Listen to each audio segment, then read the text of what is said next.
성령 강림 주일 이 거룩한 아침에 또한 주의 말씀을 사모하고 주님을 찬양하며 경배하기 위해서 이 자리에 나오신 여러분 모두에게 성령 하나님의 각별하신 돌보심의 은혜가 충만하기를 주님의 이름으로 축원합니다. 제가 어렸을 때에 농촌에서 자라면서 집에서 사용하는 물에 대한 아주 좋은 기억이 있습니다. 마당 한쪽에 자리 잡고 있었던 펌프가 있었는데요. 여러분 펌프 기억이 나시지요? 한 바가지를 붓고서 펌프질을 하면은 그 펌프에서 얼마나 물이 깨끗한 물이 이렇게 나오던지요. 지금은 그렇게 맑고 깨끗한 물을 찾기가 참으로 어려운 것 같습니다. 제가 살던 그 마을에서는 집이 아니어도 우물이 있어서 언제든지 물을 얻을 수 있었고, 조금만 걸어가면은 깨끗한 강이 있어서 수영하고 물고기도 잡고, 그러한 추억이 제 어렸을 때에 있었습니다. 아마 여러분들도 저와 비슷한 그런 한국의 경험과 추억이 있는 분들이 많이 계실 겁니다.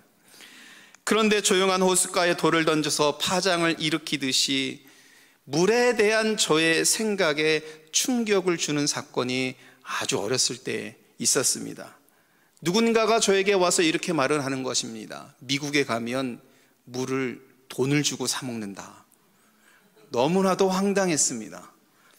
이렇게 깨끗하고 펌프질만 하면 물이 콸콸 쏟아지는데 물을 왜 돈을 주고 사 먹을까? 도저히 그때 당시는 이해를 못했습니다. 이어서 또한 저에게 충격을 줍니다. 언젠가는 물이 콜라보다 비쌀 거야. 이 말을 들었을 때도 도저히 이해를 못했습니다. 아니, 물이 이렇게 널려져 있는데 왜 콜라보다 물이 비싸고 왜 그 물을 돈을 주고 사 먹을까? 그렇게 생각을 한 거지요. 그리고 이런 말도 했습니다. 급기야 공기도 돈을 주고 사 먹을 거야. 그래서 제가 이것은 도저히 이해하지 못했고 받아들이지도 못해서 크게 한바탕 웃었던 그런 기억이 있습니다. 하지만 한 40년이 지난 지금 제가 미국에서 살고 있다 보니까 이때 했던 말이 다 맞는 것 같습니다. 요즘에 좋은 물을 마시려면 정말 웬만한 음료수보다도 더 비싸고 값진 돈을 지불해야지 물을 마실 수 있고요. 공기도 많이 오염된 곳이 있어서 흡입할 수 있도록 파는 곳도 많이 있지 않습니까? 우리는 항상 주변에 존재하지만 그것에 대해서 중요성을 잃어버리거나 아예 인식조차 못하는 경우가 너무 많이 있습니다. 우리가 공기를 들이쉬면서 지금 생명을 유지할 수 있지만 사실은 우리는 이 공기가 나의 생명에 우리들에게 얼마나 중요한지를 잘 잃어버리지 않습니까? 그래서 낭패를 보는 경우가 우리는 많이 있습니다. 여러분, 성령님에 대한 생각도 꼭 이와 같습니다. 성령님은 눈에 보이지 않는 하나님의 영입니다. 그러나 믿는 신자들 곁에 항상 계셔서 도우시고 위로하시고 인도해 주십니다. 그래서 우리는 성령 하나님의 이러한 은혜 가운데 살아간다고 믿고 고백하고 있습니다. 여러분 모두가 그렇게 고백하실 줄 믿습니다. 그러나 믿는 신자들도 망각할 때가 있다라는 것입니다. 우리 주변에 그렇게 물이 많이 있었어도 내가 공기를 흡입하면서 살아감에도 불구하고 이 중요성을 알지 못하고 잃어버리고 살아가는 것처럼 우리가 늘 성령 하나님의 은혜에 젖어서 살아감에도 불구하고 성령 하나님께 감사하는 마음, 성령 하나님의 은혜에 대해서 자주 잃어버린다는 것입니다. 그래서 때로는 하나님의 뜻이 아니라 자기 마음대로 살아가다가 따끔하게 한번 하나님께 혼을 맞고, 속된 말로 말하면 아주 비싼 그런 경험이라는 것을 지불하고 그러고 다시 하나님께 돌아오는 경우가 종종 있습니다. 사랑하는 우리 샴복 안익교회 성도 여러분, 눈에 보이지 않지만 성령님께서 여러분과 함께 하심을 믿고 감사하길 바랍니다. 성령 강림주일을 보내면서 우리는 이와 같은 성령 하나님에 대한 은혜를 더욱더 고백할 수 있는 믿음을 지녀야 하는 것입니다. 오늘 이 성령 강림주일에 우리들에게 주어진 말씀은 예수님이 떠나신 후에 보혜사 성령님을 보내주셨다라는 그 내용입니다. 제자들은 근심 가운데 있습니다. 14장 1절부터 보면은 근심 가운데 있는 제자들을 만나게 되고요. 왜냐하면 주님께서 떠나셔야 하기 때문입니다. 제자들을 떠나셔야 하기 때문에 제자들은 근심 가운데 있습니다. 예수님이 옆에 계실 때 잘해야 하는데 막상 예수님이 떠나신다고 하니까 그들은 근심하고 걱정하고 있는 것입니다. 그래서 예수님은 제자들에게 1절에서 마음에 근심하지 말아라 라고 위로를 해주시는 겁니다. 우리 주님께서는요, 불안해하고 근심할 때에 근심하지 말아라 라고 위로하시고 용기를 주신 분입니다. 근심에 쌓인 도마는 예수님이 어디로 가시는지 알려달라고 말을 합니다. 예수님이 떠나신다고 하니까 다급한 겁니다. 예수님, 도대체 어디로 가십니까? 나에게 좀 알려주십시오. 도마에 이어서 빌립도 질문을 합니다. 예수님, 아버지를 우리에게 보여주시면 예수님이 떠나셔도 우리는 안심할 수 있을 것 같습니다. 하나님 아버지를 좀 보여주십시오. 이렇게 질문하는 빌립의 질문이 오늘 우리가 함께 봉독한 말씀인 것이지요. 빌립은 불안과 불확실이라는 그 상황에서 모든 근심을 버릴 수 있게 하는 것은 하나님을 보는 것이라고 생각을 한 것입니다. 그래야 확실한 믿음, 그죠? 확실한 것을 잡을 수 있다고 생각했기 때문에 예수님께 하나님 아버지를 보여달라고 질문을 한 것입니다. 여러분, 사실 우리 성경 속에서 오늘 이 본문의 말씀 속에서 빌립이 질문한 것이지만 사실은 하나님께서는 빌립의 입을 통해서 모든 제자들이 관심하고 있는 것을 사실 본문에서 드러내신 겁니다. 그리고 더불어서 성경 말씀에 나와 있는 제자들뿐만이 아니라 오늘 믿음 생활하고 있는 우리들의 감추어진 이 마음을 하나님께서는 들추어 주신 겁니다. 아마 우리들도 많은 분들이 이렇게 생각할 겁니다. 예수님, 하나님을 볼 수 있도록 해주시면 확실히 믿겠습니다. 여러분의 속마음을 한번 찾아보십시오. 아마 우리들 중에 많은 분들도 확실하게 하나님을 믿을 테니까 하나님 아버지를 보여주십시오. 이렇게 생각하는 분이 있을 수도 있습니다. 그런데 여러분, 이렇게 생각하는 것은 믿음의 표적을 구하는 그런 것과 같은 것입니다. 무엇인가를 해주시면 이렇게 생각하는 것 말입니다. 이러한 생각을 갖고 있는 제자들과 그리고 오늘 우리들의 이 감추어진 이 마음을 갖고 있는 우리들의 믿음의 삶에 주님께서 9절 말씀 속에서 이렇게 대답을 해 주시지요. 함께 읽도록 하겠습니다. 예수께서 이르시되 빌립, 내가 이렇게 오래 너희와 함께 있으되 내가 나를 알지 못하느냐? 나를 본 자는 아버지를 보았거늘 어찌하여 아버지를 보이라 하느냐? 여러분, 이 말씀에 의하면 예수님을 통해 하나님 아버지를 보아야 하는데, 누구를 통해서요? 예수님을 통해서 하나님 아버지를 보아야 하는데 왜 아버지를 보여달라고 말을 하느냐라고 주님께서 말씀하고 계시지요. 여러분, 이 9절 말씀은 매우 의미심장한 말씀입니다. 내가 오랫동안 너희들과 그렇게 오랫동안 함께 했는데, 갈릴리부터 시작된 천국의 복음을 전하신 주님을 제자들이 보았는데, 병든 자를 고치고 하늘의 신령한 은혜를 이 땅에 세우고 심으시는 예수님의 은혜의 사건을 제자들이 보았는데, 그런 나를 보았는데, 너희들과 그렇게 오랫동안 함께 했는데 왜 나를 알지 못하느냐? 주님께서 말씀하는 겁니다. 무엇을 더 보여주어야 하나님 아버지를 믿을 수 있겠느냐? 무엇을 더 많이 너희들에게 보여주어야 나를 믿을 수 있겠느냐? 주님께서 말씀하고 있는 것입니다. 예수님이 그들과 항상 곁에 있었지만 제자들은요, 아직까지 주님께서 말씀하시는, 가르치시는, 보여주시는 이 하늘의 신령한 은혜의 진정한 의미, 그 깊이 알지 못하고 있는 거예요.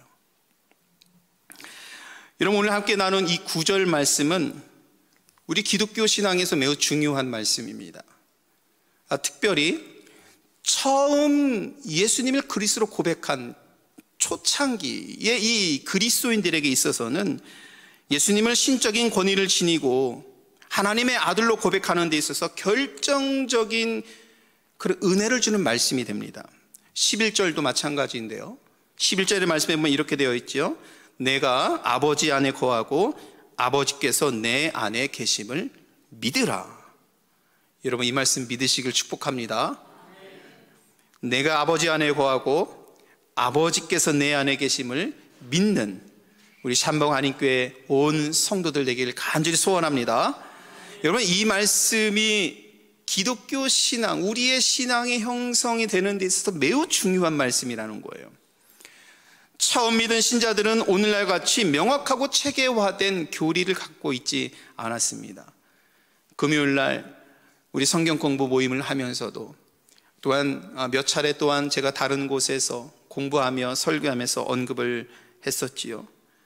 예수님이 하나님과 동등하신 분으로 인정하고 모든 교회가 믿음의 통일성을 갖는 것, 이러한 신앙을 고백할 수 있었던 것은요, 주후 300년이 넘어서입니다.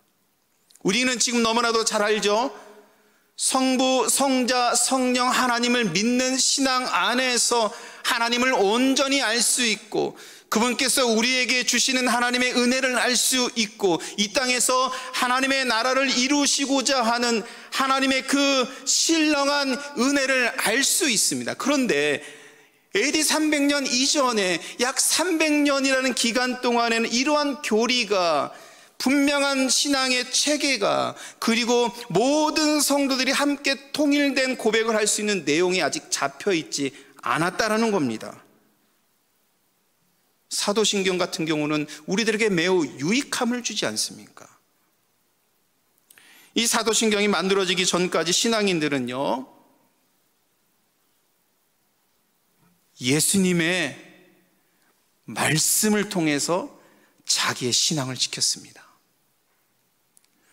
저는 이때 신앙을 지녔던 분들이 진짜 대단한 분이라고 저는 생각을 합니다. 오직 예수님의 말씀을 붙잡고 모진 박해와 그 어려움 속에서도 예수님의 말씀만을 붙잡고 살아왔던 이때의 신앙인들이 진짜 멋있는 신앙을 지닌 사람들이라고 저는 믿습니다. 우리처럼 명확한 교리나 신앙 고백세가 있었던 것도 아니지요. 당시에는 유대교와 그리고 경계선이 모호할 때, 율법과 할례에 대한 새로운 이해가 부족했을 때, 그들에게 예수님의 말씀은 길이고 진리였고 생명이었습니다. 주님의 말씀이 그들이 있게 한 겁니다. 말씀 그 자체를 믿은 것입니다. 그들에게는 예수님만이 전부였습니다. 그래서 초기 기독교인들은요, 오늘 함께 나눈 이 9절과 11절, 이 예수님의 신적인 권위를 지니신 분으로 하나님의 참 아들이심을 믿게 하는 그런 말씀이었던 것입니다. 당시 유대교는 아브라함과 이삭과 야곱의 하나님을 믿고 율법을 통해서 하나님을 알았다라면, 기독교 신앙은 예수 그리스도를 통해 하나님을 알게 됩니다. 예수 그리스도께서 남겨주신 말씀을 통해서 하나님을 알게 됩니다. 주님께서 말씀하시죠. 14장 6절, 도마가 질문했을 때 주님께서 이렇게 대답해 주십니다. 내가 곧 길이요 진리요 생명이니 나로 말미암지 않고는 아버지께로 올 자가 없느니라. 여러분, 예수님을 통해서가 아니면 하나님을 만날 수가 없는 겁니다. 제자들이 원하는 하나님에 대한 체험은 예수님 안에 있다라는 그 말씀입니다. 예수님의 이 점을 이 본절에서 말씀하고 있는 것입니다. 여러분, 예수님을 만나면 하나님을 만나게 될 줄 믿습니다. 예수님 안에 하나님의 신적인 은총이 담겨져 있는 것이죠. 이 말씀을 믿는 저와 여러분 되기를 주님의 이름으로 축복합니다. 그런데 오늘 본문 속에서 제자들이 겪는 믿음의 위기가 찾아옵니다. 12절에 보니까 주님께서 말씀하시기를 내가 아버지께로 가게 될 것이다 라고 말씀합니다. 제자들을 떠난다는 말씀이에요. 눈에 보이는 예수님이 떠났죠. 눈에 보이는 예수님이 떠나셨을 때에 그러면 제자들은 어떻게 하나님의 아들이신, 그리고 어떻게 하나님을 만날 수 있을까요?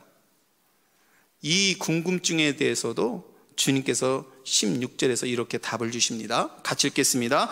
내가 아버지께 구하겠으니 그가 또 다른 보혜사를 너희에게 주사 영원토록 너희와 함께 있게 하리라. 여러분, 예수님은 제자들에게 하나님께서 보혜사를 보내주셔서 영원히 함께 하실 것이다 라고 말씀합니다. 예수님은 제자들을 떠났지만 여러분, 떠난 것이 아닙니다. 보혜사를 주셔서 영원히 함께 하실 것이다 라고 약속해 주십니다. 보혜사는요, 중재하는 분입니다. 보혜사는요, 변호하고 돕고 상담하고 위로해 주시는 하나님의 영이란 뜻입니다. 무형의 바람이 자유롭게 움직이는 것과 같이 하나님의 뜻에 따라서 자유롭게 역사하는 영, 하나님의 영이 보혜사입니다. 주님께서 하나님 아버지께로 가신 후 주님을 만날 수 없는 것이 아니라 주님께서 약속해 주십니다. 그리스도의 영으로 영원히 너희와 함께 할 것이다. 눈으로 예수님을 만날 수 없지만 여러분, 여전히 보혜사 성령으로 함께 하시는 그분을 우리는 여전히 만날 수 있습니다. 그리고 이 땅에서 천국의 복음을 전하는 것과 같이 영으로 임재하신 주님께서 우리 영혼을 소생시켜 주십니다. 이 영의 이름이 보혜사 성령 하나님입니다. 근데 여러분, 저는 우리 주님께서 이 성령님과 같은 분이다라는 것을 믿을 수밖에 없는 이유를 예수님의 탄생 이야기에서도 저는 알게 되었습니다. 마태복음은 예수님이 태어나실 때에 그의 이름을 임마누엘이다 라고 이렇게 말씀을 했지요. 임마누엘의 뜻은 하나님이 우리와 함께 계시다라는 뜻입니다. 부활하여서 하늘로 승천하신 예수님이 우리와 함께 하실 수 있는가? 제자들이 궁금증이잖아요.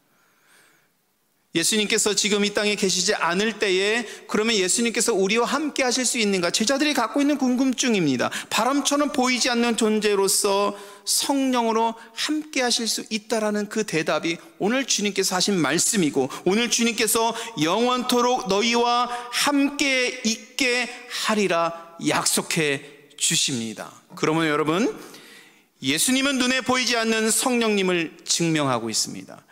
성령님은 예수님이 우리와 함께 영원히 함께 하실 것을 증명하고 있는 것입니다. 우리가 이 믿음 갖고 나아갈 때에 성령 하나님의 은총 가운데 사는 그런 은혜를 누리게 될 줄 믿습니다. 그래서 예수님이 이 땅에 계실 때는 팔레스틴이라는 그 지역에 지역적인 한계가 있었지요. 이스라엘을 중심으로 해서 갈릴리지요, 예루살렘으로 해서 팔레스틴 지역이라는 것에 지역적인 한계가 있었음에도 불구하고 이제 지리적인 한계, 시간적인 한계를 넘어서서 성령 하나님께서 일하십니다. 예수님이 선포하신 천국의 복음이 성령을 통해 어느 시대 어디에서든지 선포가 됩니다. 예수님의 사역은 완료된 것이 아니라 성령님에 의해서 지금도 일어나는 하나님 나라의 역사의 사건입니다. 여러분, 조직신학자 한스 킹이라는 분은 교회란 무엇인가라는 책을 썼습니다. 그 측에서 한스 킹은 교회를 성령의 피조물이다 라고 이렇게 말을 했습니다. 그러니까 교회는 성령에 의해서 성령과 함께 성령으로 시작했기 때문입니다. 그래서 교회는 성령의 피조물인 것이지요. 사도행전에서는 마가의 다락방에 모인 제자들에게 성령께서 강하게 임재하신 것으로 교회의 출발을 이야기하고 있습니다. 그러므로 오늘 우리가 성령 강림주일을 보내면서는 사실은 이 땅에 있는 모든 교회들의 생일을 축하하면서 함께 보내는 주일이기도 한 것이죠. 그러므로 우리 교회도 성령 하나님께서 세우신 것임을 우리는 믿어야 합니다. 그리고 영원히 함께 하실 주님의 약속 가운데 우리 교회를 통해서 하나님의 나라를 이루어 가실 성령 하나님의 뜻에 순종하고 나아갈 수 있는 믿음을 지녀야 하는 것이죠. 사도 바울은 로마서에서 이렇게 고백을 합니다. 무릇 하나님의 영으로 인도함을 받은 사람은 곧 하나님의 아들이라. 하나님의 영으로 인도하심을 받은 사람은 하나님의 아들이다. 그러므로 교회는 모일 때마다 성령 안에서 하나님의 아들인 것을, 우리는 성령님 안에서 하나님의 가족인 것을 고백해야 합니다. 교회는 모일 때마다 하나님의 영이 충만하여서 복음을 살아내는 그 믿음을 지녀야 하는 것입니다. 교회는 이렇게 시작이 되었기 때문입니다. 여러분, 지난번에 제가 우리 교단의 한인 총회에 참석을 해서 뉴욕에서 목회하시는 한 목사님을 만나서 목회에 대한 이런저런 많은 대화를 나눴습니다. 그리고 그 교회에 대한 이야기를 들으면서 제가 정말 많은 배움을 얻었는데요. 그 교회는 뉴욕의 어린 양 교회라는 교회입니다. 주일 예배를 여러분 2시간 30분을 주일 예배를 드린대요. 그러니까 흑인 교회가 아니라 한인 교회인데 2시간 30분을 예배를 드린다고 해서 제가 깜짝 놀랐습니다. 목사님, 2시간 30분이 가능합니까? 그러면 예배 순서 배정은 어떻게 합니까? 제가 물어보니까 먼저 찬양팀이 한 30분 찬양을 하고 또 목사님이 나오셔서 또 찬양하시고 또 설교하시고 설교 끝나고 또 찬양하고 그리고 통성으로 함께 기도하고 교회 소식 나누고 이러면서 2시간 꽉 채워진 2시간 30분을 예배를 한다는 거예요. 여러분, 우리 교회에서 가능할까요? 권사님, 우리 권사님만 가능하시면 우리는 가능한 거예요. 2시간 30분 동안 찬양하면서 은혜를 나누면서 함께 예배 드릴 때 제가 한편으로 깜짝 놀라기도 하면서 많이 배웠습니다. 금요일 날에는 어떻게 예배를 드립니까? 금요일 예배 시간 시작이 9시입니다. 저희는 빨리 9시에 끝나야 되잖아요. 시작이 9시예요. 뉴욕에 있는 교회는. 그건 금요일 날은 얼마나 드립니까? 1시간 반을 예배를 드린대요. 10시 반에 끝나요. 10시 반에 끝나서 돌아가잖아요. 목사님들은 정리하고 돌아가시면 11시가 넘겠죠. 그 다음날 새벽 예배로 또 다 모인다고 합니다.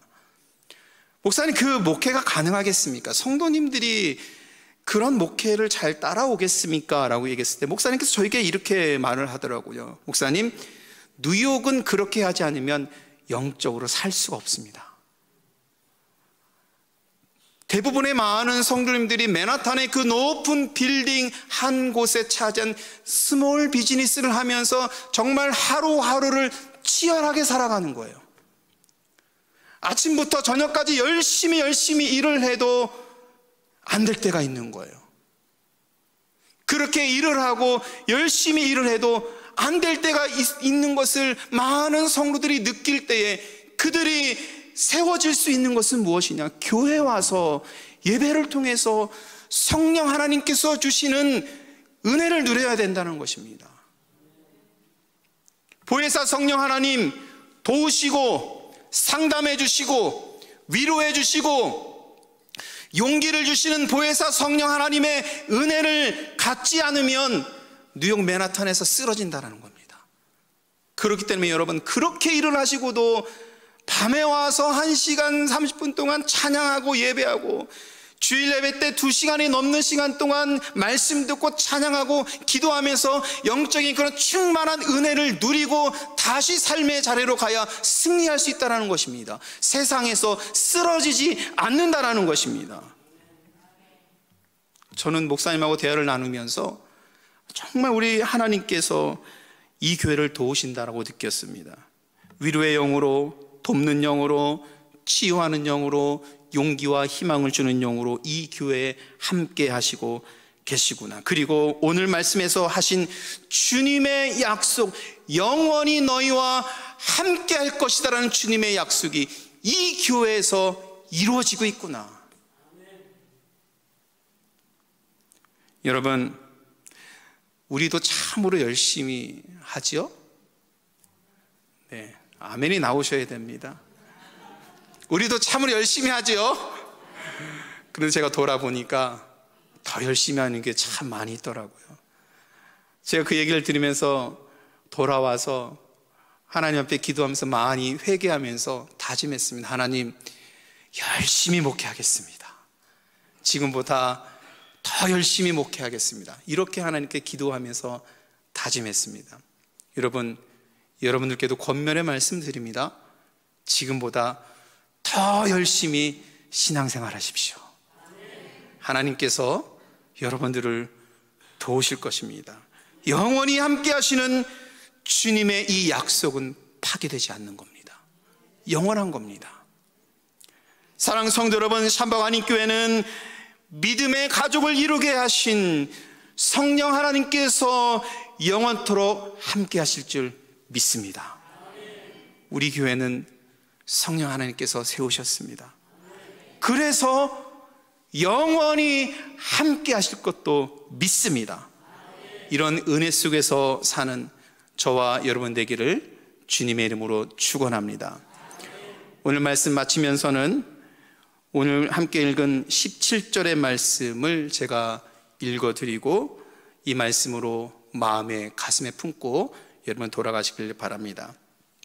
그는 진리의 영이라 세상은 능히 그를 받지 못하나니 이는 그를 보지도 못하고 알지도 못함이라. 그러나 너희는 그를 아나니 그는 너희와 함께 거하시며 또 너희 속에 계시겠습니다. 아멘.